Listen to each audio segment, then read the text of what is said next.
Hey everybody, I'm Arglefump, and this is Nancy Drew, Legend of the Crystal Skull. It's game number 17 in the Nancy Drew series. Here's my center of operations, my desk. Go ahead and poke around. If you want to know the particulars of how I do what I do, take a look at the book titled How to Be a Detective. Woo! That's basically the tutorial book. We also have the scrapbook, which is cool. It gives a list of all the various cases in the series. Alright, so those are all the previous games. And I think that's basically it. Oh wait, the case file. The case file is something important to check out. Current assignment. What assignment? Bess and I are flying to New Orleans for a long weekend of fabulous music, sightseeing, and food. Okay, so I'm also going to visit Ned's friend, Henry Bole, but only as a favor to Ned. Apparently, Henry's uncle just died, and he had to go down there for a couple of weeks. Ned says Henry's a nice guy, but kind of a loner who might appreciate a little company. So, the first thing I'll do is leave Bess at our hotel in the French Quarter and take a cab out to the mansion where Henry's staying. Ned called him and said I'd be coming. But once that's done, it'll be lazy les bon temps brûlés. The only bad news is the weather's not supposed to be that great this weekend. But what's a little stormy weather when you're in the heart of the Big Easy, right? Right. Alrighty, so I'm technically live streaming this game for the second time. I did it yesterday, and the live stream totally crashed 8 minutes before the end of the game. Just totally crashed and nobody got to see the end of the game, and everybody was very upset, so that's why I'm playing this game a second time. I do like these pictures. They're all so bright and colorful, and it's kind of unfair because the actual game takes place at night, and it's dark and scary, so we don't see this street all lit up. Are the house with a nice blue sky? That'd be great, but no. We get the dark and scary. Warning. You need to play this game in a dark room. You can turn off all the lights, and you'll be scared!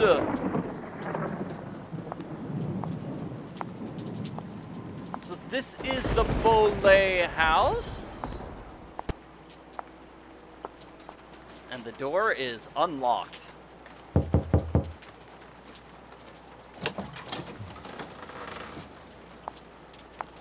Hello? Anybody here?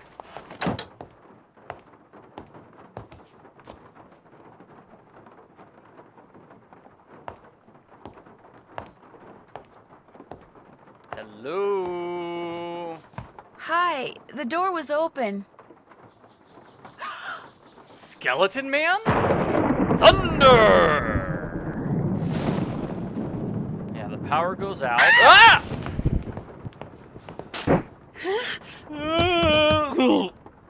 And Skeleton Man knocks Nan unconscious. Here, drink this. What is it? Something that'll make you feel better. Drink it. Just a couple sips. Hi. I don't know you. Don't just shove weird-looking green stuff in my face and expect me to be okay with it. No thank you. Don't make her drink any of your weirdo concoctions. Then I really will have to take her to the emergency room. You just go back to your phone call and leave us be. Don't pay him any mind. Where am I? You're at Henry Bole's house, dear, in the library. He and I carried you in here after I found you unconscious in the foyer. Why is it so dark in here? The electricity went out. Lightning must have struck a transformer somewhere. What happened? Can you remember? Well, the front door was open, so I walked in, and then I saw I saw a skeleton. And then he saw me. And then the light started flickering, and he threw something at me that exploded. Well, the smoke must have made me pass out. You saw a skeleton? I'm sure it was just someone, wearing a costume or something. I'm Nancy Drew, by the way. I came to see Henry. So we surmised. I'm Renee Amand. I'm Bruno Bole's housekeeper. That is, I was. This skeleton that attacked you, perhaps we should call the police. No emergency room, no police. Things are complicated enough as it is. Henry's feeling a mite overwhelmed. Well, you are looking much better, so I'm gonna get back to my plant potting. You need anything? I'll be outside in the garden. I should call them and keep them on hold for 5 hours and see how they like it. So, Henry's gonna be in here. Apparently he's on a really, really long phone call. Renee's just gonna be hanging out in the garden, even though it's wet and rainy and kind of terrible. And hey, look, there's Iggy the iguana. Hi, Iggy. Aw, he's so cute. So, Nancy, nice to meet you. Ned sent you here to check up on me, huh? Oh, speaking of cute, everyone, this is Henry Bole. He's kind of worried about you, that's all. Ned's a nice guy. I mean, I really don't know him that well, just from school. But when I mentioned that my only living relative just died, he was all like, "Yeah? How you feeling, man? You doing okay? Wanna talk?" Of course, I guess I do come across as a little needy sometimes. It's very nice of Ned to help one of his schoolmates. You look pretty busy. Great Uncle Bruno named me executor of his estate, which means I have to make sure all his bills are paid and debts taken care of so his assets can be distributed. Unfortunately, he couldn't have cared less about little things like keeping records or balancing checkbooks. Dealing with his creditors and their lawyers has been an absolute nightmare. He made you his executor? You two must have been close. Not really. My parents died in a car crash when I was 8. Since I had no other relatives, he took me in, or should I say he shipped me out. Boarding school, summer camp, military school, college. He may have looked after me, but he never spent any time with me. I didn't know him at all. So, thanks for stopping by, Nancy. And now you can report back to Ned that I'm fine and go enjoy New Orleans. Okay, number one, you don't seem fine to me. You seem a little bitter and upset. And number two, I was just knocked unconscious in your foyer. Come on, dude. You think I can ignore that? No, I can't. Not until I know who that skeleton man was and what he was doing here and why he knocked me out like that. Look, I can understand you're not wanting to call the police, but somebody should investigate. And since playing detective is kind of a hobby with me... No offense, but are you sure you didn't just pass out from the heat and humidity or something and dream that you saw the skeleton dude? It's not that hot, dude. I'm positive. Okay, look around all you want.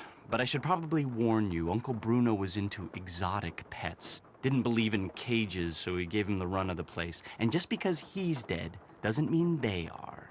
So if you're gonna go poking around, be careful. Alrighty, so that's Henry. He's going to be on the phone or on the computer. I don't know which one he's going to be doing, but he's going to be doing that for most of the game. Having a hard time. Having a really hard time getting with the lawyers and the creditors, because, you know, he calls, he's like, "Hey guys, I need more information about my great uncle Bruno." And then they shout, "We don't talk about Bruno!" And they hang up the phone quite angrily. So this is the Bole Mausoleum. It's locked. To figure out if there's anything camouflaged in that design, I'm gonna need some paper. Yep, we need some paper. So let's find some paper. The person who has paper is actually Renee. Renee is the one who has paper. But hey, let's ask Henry. Might as well, right? Yes? Oh, I can't ask him for paper? Okay. Is your great-uncle's estate worth very much? I have no idea. Nor will I until I get all his affairs settled. He was a dentist for most of his life, so he must have had some money squirreled away. As you can tell, he was darn good at squirreling away junk. Have you had any of his things appraised? Somebody from a curio shop came in and took a quick look around, but it wasn't anything formal. I'm going to keep looking around. Groovy. Groovy, man. So, that was actually Lamont from the curio shop. We'll meet him later. For now, let's talk to Renee. Nancy, welcome to my little lantern-lit corner of the world. It's a little wet out here. I don't mind. No one should mind the rain. Without it, the end of the world would come much too soon. Did you and Henry have a nice chat? Yeah, we talked about the end of the world. Whoa. We talked. Henry's a very morose, very negative young man. Very cunning, too. In fact, I'm fairly certain that he's been selling off Dr. Bole's belongings on the sly. Won't all of Dr. Bole's belongings go to Henry anyway? Absolutely not. According to Dr. Bole's will, Henry is to get 30% of the estate. Dr. Bole's physician, Gilbert Buford, gets 30%. Our Lady of Route 57 School of Dentistry and Cosmetology gets 30%. And I am to receive 10%. What was in that concoction you wanted me to drink after I got knocked out? Never you mind. It was just a little remedy I brewed up on the spot to help you feel better. So... If you don't like Henry that much, how come you're still here? I'm here because Dr. Bole paid me in advance, and I always fulfill my obligations. Nice talking to you. One more thing. I, too, have seen the skeleton man. After Dr. Bole passed, that night, I saw him in the hallway. He was there, then he was gone. So you best be careful, Nancy Drew, because if it was Mr. Death, and I truly think it was, he's come back. That's creepy. Okay, so she thinks Nancy saw Mr. Death. Woo! Creepy. And it looked like I could not talk to her about paper. I want paper, so maybe I need to confirm. Paper is important by picking up this paper. We also have a half-burnt receipt for Zeke's Curio Shop. And a thingamabobber there. It might also be the case that I need to take a look at this mausoleum. Oh, what's this? Ah! Not funny, Bruno. Not a good joke. It could be that I need to look at this to confirm. Hey, wait a minute. There's some sort of puzzle going on here. Okay, so that hopefully will trigger my ability to get some paper from Renee. Let's see. Can I ask Henry Yes? about paper? Yes, I can. Fantastic. Do you know what this is? I found it in the other room. Looks to me like some kind of tracing. I was thinking that maybe my skeleton man left it behind. Well, I sure don't know anything about it. Anything else? Do you know where I could find some plain paper? Sure don't. Try asking Renee. Okay, will do. I'll check back with you later. Whatever.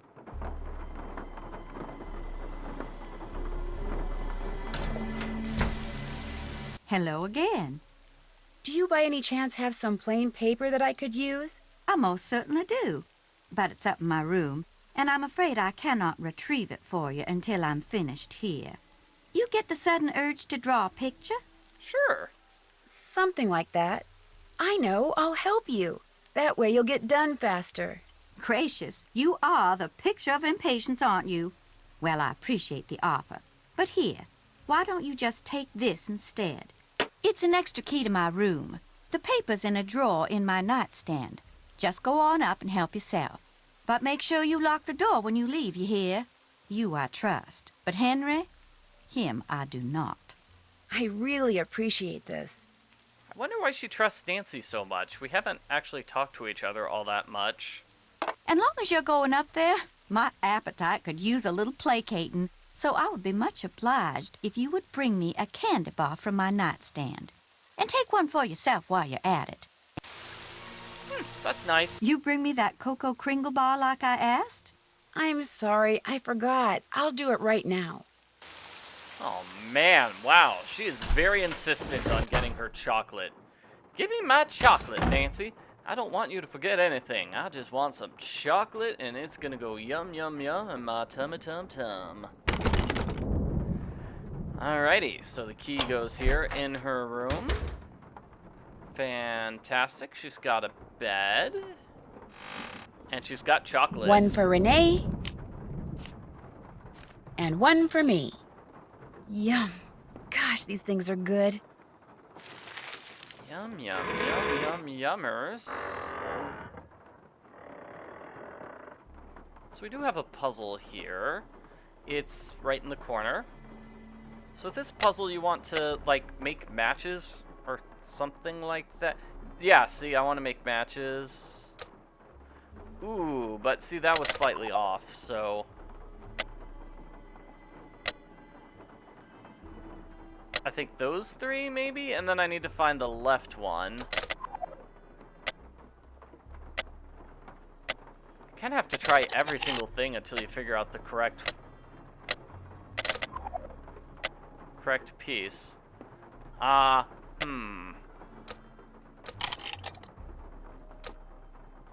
Because that looks like the lower right. Correct? Am I wrong? So now I just need something which goes here. Try every piece until I find something which goes there.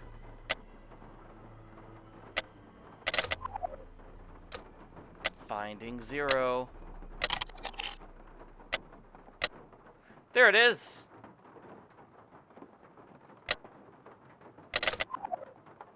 Wait, was that not it? That's a symbol on the lower left. What? What is this? Oh, come on. That was good. That looked good as well. That looked good. And then what was the final one? Here? So maybe it's not that. Maybe there's another symbol with like circles in the middle. Maybe, yes, that. Like that?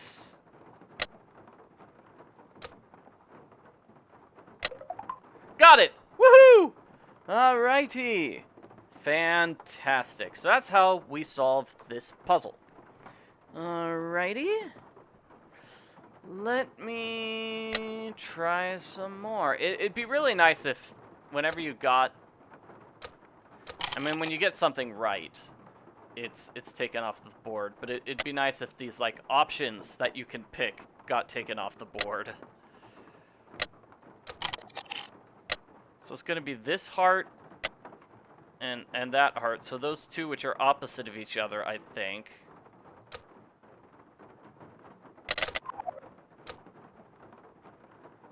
Not that.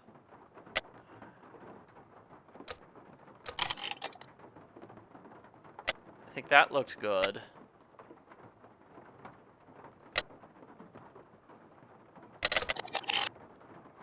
No. Yeah. No. Oh, man. Okay. Okay, do you guys want me, guys? Sorry, do you guys want me to solve this puzzle legitimately? Or do you want me to cheat the solution? I'm just gonna keep playing it. Okay.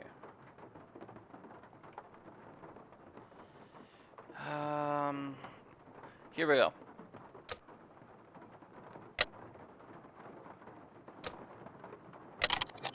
Oh, man, this is tough. Okay, so there, we'll go with that one.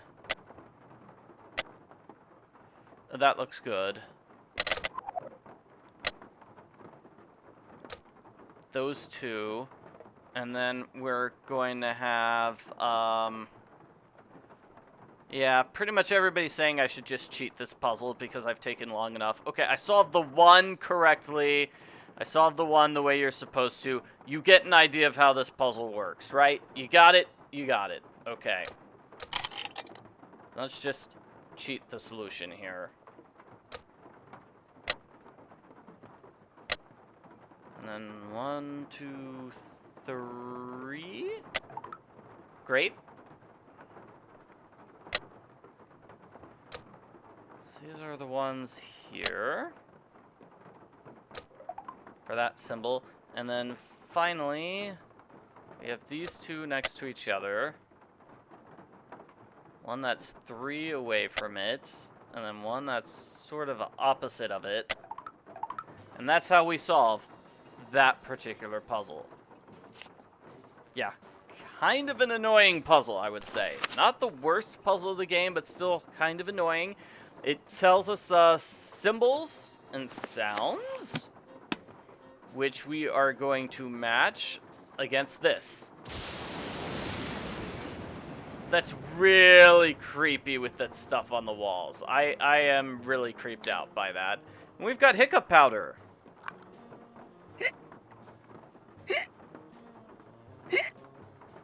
Somebody's asking, does it count as cheating if I refer to my own notes? I think so. I don't know.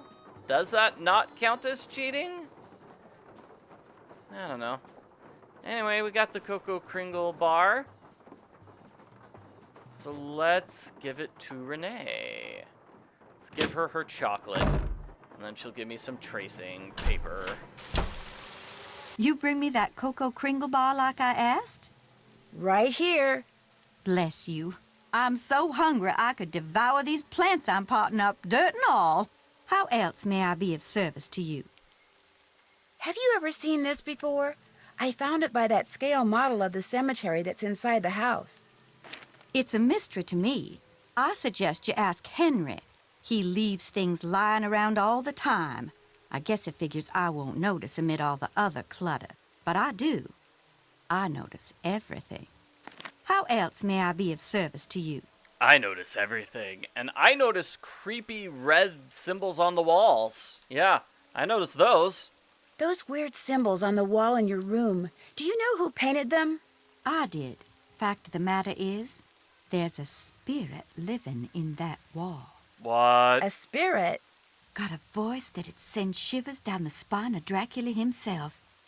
Used to hear it sometimes, in the dead of night, half talking, half whispering, saying this one word I never heard before, like it was from a language no one on earth spoke. And suddenly, I knew. The spirit was trying to cast a spell on me. So I got me a book and found out that by painting the word I heard on the wall, syllable by syllable, in hoodoo signs, I could counteract the word's power. And you know what? The spirit has not spoken that word or any other since. What was the word? Darling, a sack full of water moccasins couldn't get me to say that word out loud. Nor will I write it down. No, sir. Not ever, ever, ever. It is... I mean, that's a puzzle. That's a puzzle. We need to know what the word is. It's Baza Lupa Di Muka, which is one of those things from this game that I will always remember. Like, that's a puzzle with solution which I am unable to forget. And it's weird, because it's never useful for me to be able to like, walk into a store and say, "Oh, hey, can I help you today?" "Sure, I want some Baza Lupa Di Muka." It's not useful, but it's stuck in my brain forever. If you don't mind my asking, what's in that little pouch you wear around your neck? Things. Secret things. Things that give me special talents when special times demand them. People usually laugh when I say this, but this pouch is my connection to the energy that powers the universe. Oh. Well, at least you didn't laugh. I'll see you later. Come see me anytime. I do find it odd that people laugh at her. You know, I would expect most people to back away slowly when she says that. I wouldn't expect them to laugh. Alrighty, so we are going to do some tracings.